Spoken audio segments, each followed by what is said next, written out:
ప్రభు అయిన యేసుక్రీస్తు వారి నామములో ఈ వీడియో వీక్షిస్తున్న వారందరికీ ప్రత్యేక వందనాలు. నేటి వాక్య ధ్యానము యెషయా గ్రంథము 40వ అధ్యాయం 31వ వచనం. యెహోవా కొరకు ఎదురు చూచువారు నూతన బలము పొందుదురు, వారి పక్షిరాజుల వలె రెక్కలు చాపి పైకి ఎగురుదురు, అలయక పరిగెత్తుదురు, సొమ్మసిల్లక నడిచిపోదురు. ప్రియమైన దేవుని బిడ్డలారా, మన జీవితాల్లో పక్షిరాజు వలె నూతన బలము పొందుకొనగలిగినటువంటి వారుగా ఉండాలంటే దేవుని కొరకు ఎదురు చూచువారుగా ఉండాలి.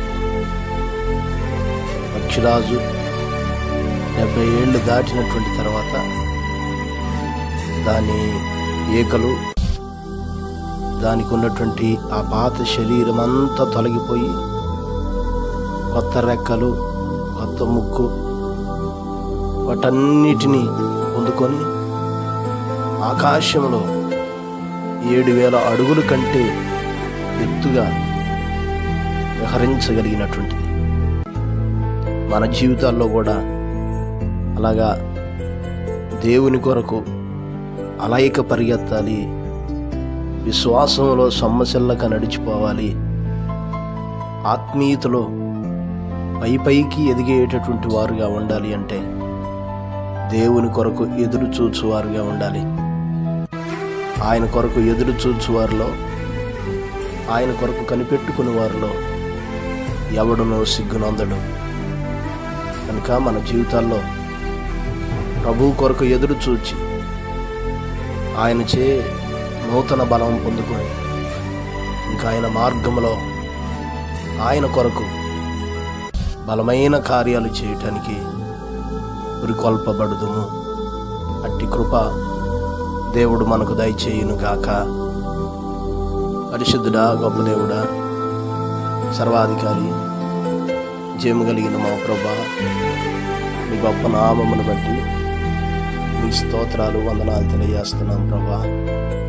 ఈ ఉదయకాల సమయంలో మరొకసారి మీ పరిశుద్ధమైన నామాన్ని బట్టి మీకు వందనాలు తెలియజేస్తున్నాం. మా ప్రియులైన బిడ్డలందరూ మీరు జ్ఞాపకం చేసుకోండి తండ్రి. మీ కొరకు నూతన బలం పొంది విశ్వాసంలో అలయక సొమ్మసిల్లక పరిగెత్తుతూ మీ కొరకు నమ్మకస్తులుగా జీవించడానికి తగిన సహాయాన్ని దయచేయండి తండ్రి. స్తోత్రాలు. ఈ వీడియో వీక్షిస్తున్న బిడ్డలందరి కొరకు ప్రార్థిస్తున్నాను. ప్రభు చూపి సహాయం చేయండి. వారి మార్గాల మీద మీ వెలుగును ప్రకాశింపచేయండి. మీ సన్నిధిని తోడుగా ఉంచి కావాల్సిన నడిపింపును దయచేయమని యేసు నామమున అడిగి వేడుకొనుచున్నాము తండ్రి. ఆమేన్. ప్రభు కృప మీకు తోడై ఉండును గాక. ఆమేన్.